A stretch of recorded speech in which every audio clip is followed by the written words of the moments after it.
Day 9. Molly and I have been scared all night about what had happened yesterday. We didn't know what to do.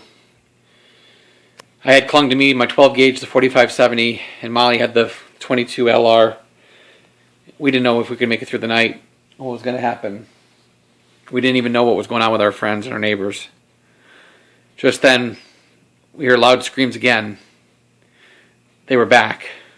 This time they were making their way door to door through the neighborhood, and they weren't stopping. I told Molly, this is it. We have to have our last stand if we're going to survive.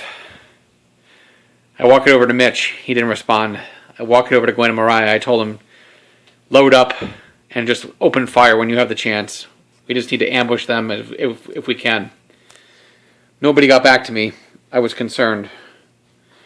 Molly and I took the perch on our second floor, each standing on our opposite room windows, looking over the neighborhood, seeing what was going on. I let Molly have the 22 LR, which wasn't going to be enough to do what we needed to do. So I gave her the 12 gauge, told her, you're going to have to fire it. I grabbed all the rounds I had available for my 4570, got it loaded, and got into an attack position. I told them we're just going to open fire on this group, try to take them out. Hopefully we can do what we can do to save the neighborhood. Just then we saw the group making their way toward our building. They immediately knocked on Pat and Diane's door, to no avail. Didn't work. Nobody home. They busted the door down and ransacked that place. Then they got to Mitch's door. They knocked on the door. Mitch opened up and immediately surrendered.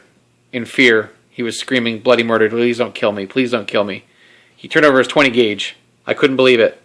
He was giving up. They beat the crap out of him right in front of us. They ransacked his home. They went through everything that he had and took what they wanted.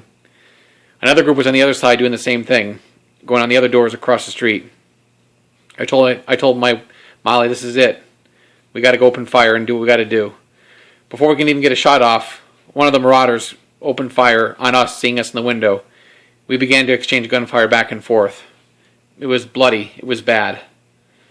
I just kept pumping rounds for my 4570. It was a loud gun.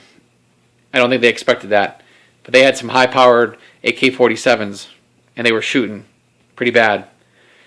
We took cover in our back room as we were able to do what we could do and injure and kill a few of them. In the crossfire, Mitch was killed. We took shelter in our back room and barricaded ourselves.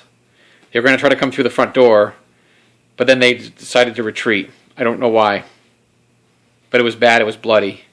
I don't know if there was return fire from Gwen and Mariah or anyone else, but then there was a note left on the door. It said, we are the Dark Riders. We will be back to take what we want. We have what we want, and we will take it regardless. We will kill you if necessary. I didn't know how to prepare for this. 9 days in, we're resorting to killing each other, and I couldn't take it anymore. I just couldn't handle it. I wasn't ready for any of this. I wasn't a soldier. My wife wasn't a soldier. My neighbors weren't a soldier. I got no communication from Gwen and Mariah, as I was stunned to look that there was dead bodies everywhere. My neighbor dead on the front yard. I was in total shock again, not knowing what to do. Molly was in shock, and no words could describe how she was feeling. I told her this is not the life we need to live. We're not going to make it. But she told me she needed me to be strong and survive. I told her we've got other threats besides marauders. We still have to worry about a nuclear attack coming from North Korea that's been hitting the West Coast. We don't even know how much damage has been done and what the effects are going to hurt us. She just grabbed me by the hand and kissed me and said, I love you no matter what. I told her the same. I told her in the ghost light, maybe all things will return to where they used to be. With that, we retreated and went to bed that night, not knowing what to expect tomorrow.